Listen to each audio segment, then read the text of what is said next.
2, 1, and go. So the intro stage, a little blurb about Super Mario World. I'm sure a lot of us have seen this from our childhood. Simple text box. Timing just starts when we get in control of Mario.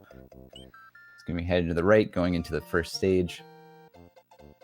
Fairly simple right off the bat. He's not going to be doing anything special, anything intricate, really. He's going to be avoiding running off ledges for the sake of saving as much time as he possibly can.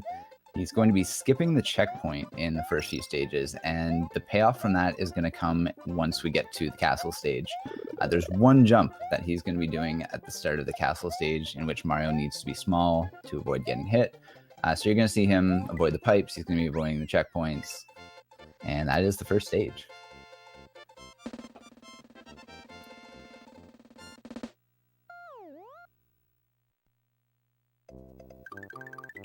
Second stage is going to start with a little bit of a tight jump. He's going to want to get P speed here, and he's going to keep it for the entirety of the level, jumping off the speaker box.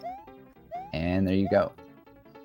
So to explain a little bit about the intricacies of Super Mario World that you don't just visibly see, I mean, most casual players know about P speed. They know obviously about the advantages and the fact that you're going faster.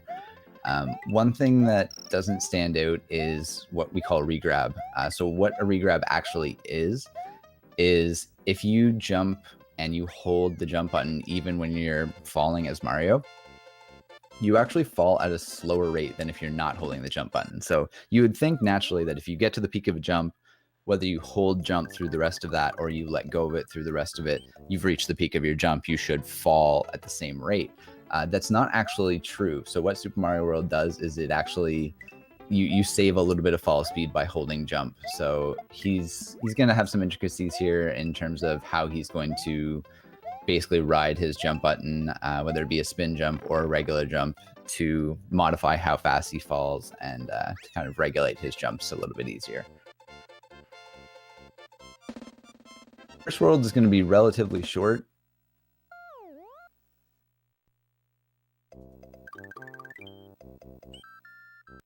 Just like that, we're on to Iggy's castle. So we're going to see that jump that I mentioned earlier. It's going to be right here. That is the whole reason, essentially, that he skipped, and right there as well. That's essentially the whole reason that he skipped the checkpoints along the way. We're now going to see him get power-ups. He's going to minimize his time on this fence because it's slow to climb. And we have a little bit of a Resident Sleeper auto-scroller. Am I good to read a donation? Yeah, definitely. Excellent. We had a $51 donation come in from Oglib. It says, here's my donation for all the silliness in my run, plus a little extra to help my boy Darkterix get his pink color for Mute Crimson. Thank you very much, Glib. Appreciate that. That actually puts pink ahead of yellow. So we have green and pink will be the two colors unless someone changes that, but they're all very close. Sweet. Just like that, Iggy's down, a few fireballs, and he's into the lava. That is going to be the end of World 1. We get time for one more donation if you have one.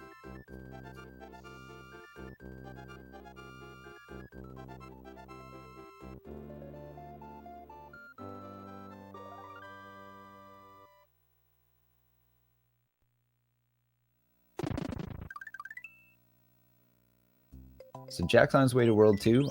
First stage of World 2, we're going to be taking a secret exit. He's going to be getting a cape right at the start of the level, and the intention is you basically don't want to see him lose his cape through the entirety of the run.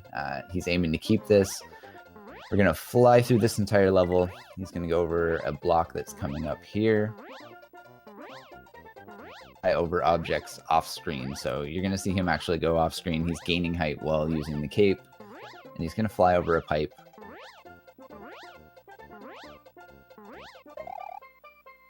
Voila. Our path through World 2, basically, we're going to take the secret exit, and we're going to take another secret exit in this underwater stage leading into the ghost house, in which we're going to take another secret exit, which is going to lead to the Star World.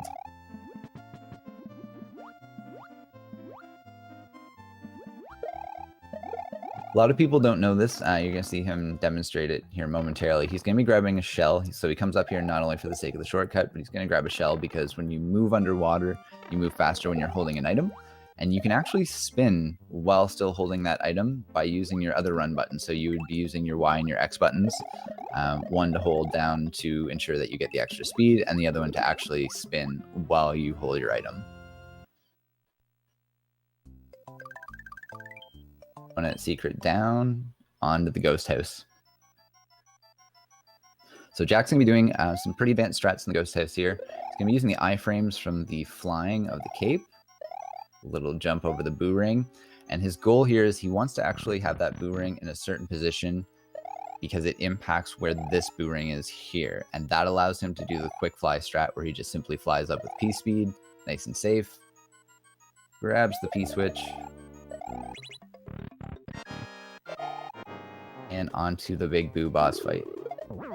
Not really too difficult to fight, pretty standard, pretty by the books. As long as the block is overlaying the hitbox, you're going to hit him on the first frame possible every time. Big Boo doesn't actually hurt you if you're inside his hitbox, so you don't need to worry about that. You just need to worry about the two small ghosts. And Ghost House Secret, you're going to see Jack moving onto the Star World.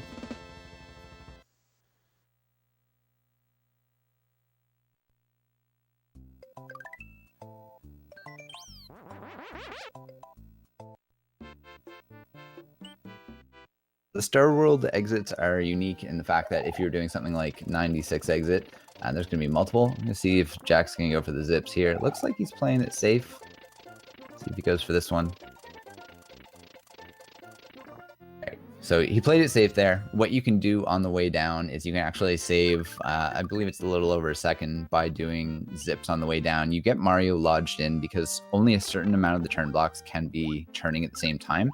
So you get Mario lodged in, and then you hit additional blocks, which cause the ones that are overlaying Mario to stop spinning, forcing him down quickly. The caveat there is you can do it too quickly, and if you do it too quickly, you go off the bottom of the screen and die. So probably why he played it safe there. It's much easier to risk just losing 1 second versus something like losing your cape and having to go back. Ditch the Yoshi. And secret exit here. So the starter levels are unique in the fact that if you take the regular goalpost, it doesn't actually advance the map any further. So Jack's going to be avoiding the goal tape and just getting key exits all along here.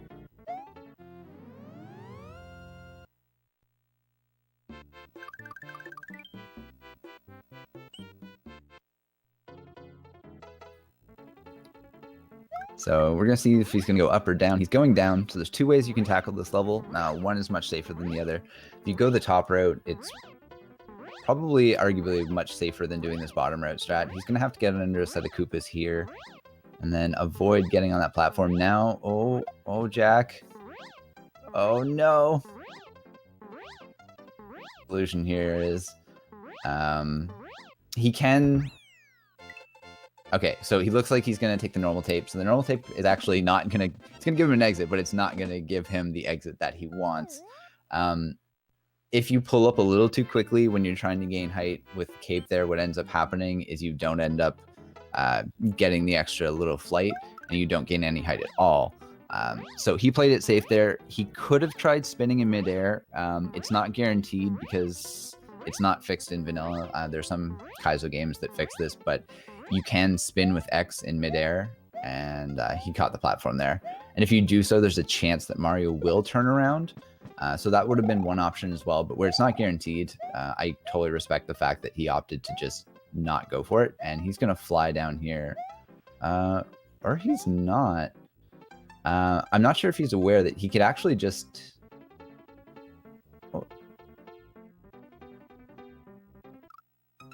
Okay, so if you see where the Koopa is above on the screen there, if he had have opted to jump down there, you can float to the left as Mario with the cape, and you can still make that jump.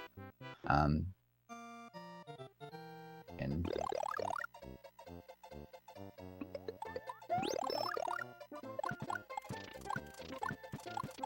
he's coming down here to recover his cape.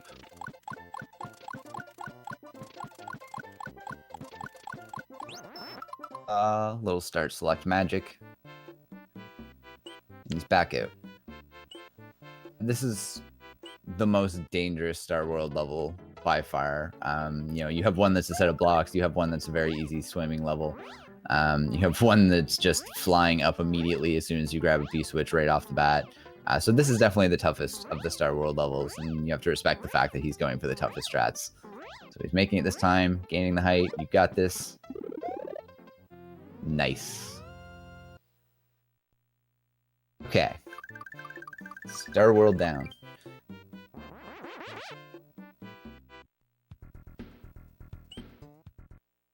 Impossible game.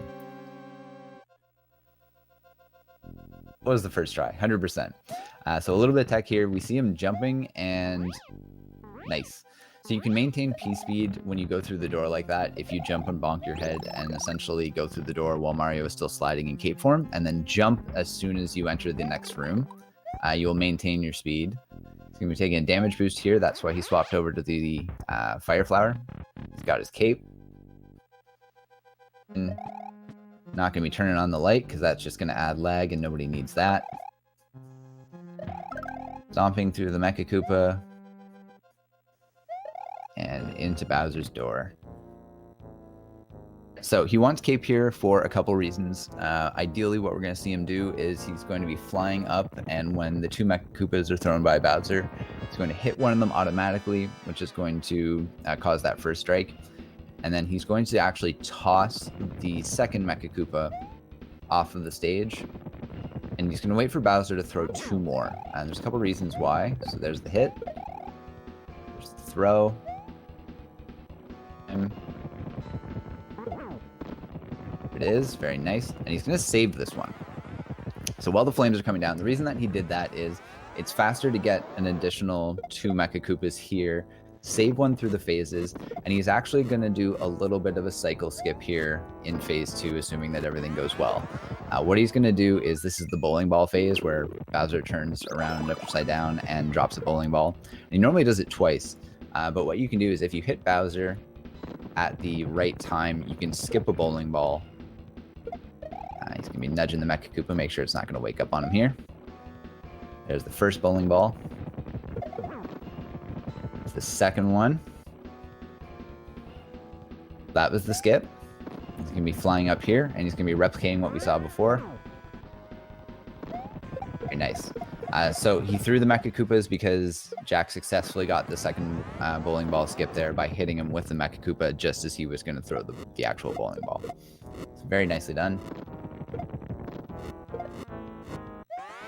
Phase 3 is going to start with him hitting Bowser right off the bat. Far left side. Up and away one more time. And time is going to be when we see Princess Peach. And time.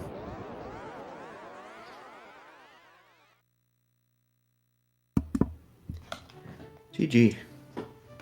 Very nice.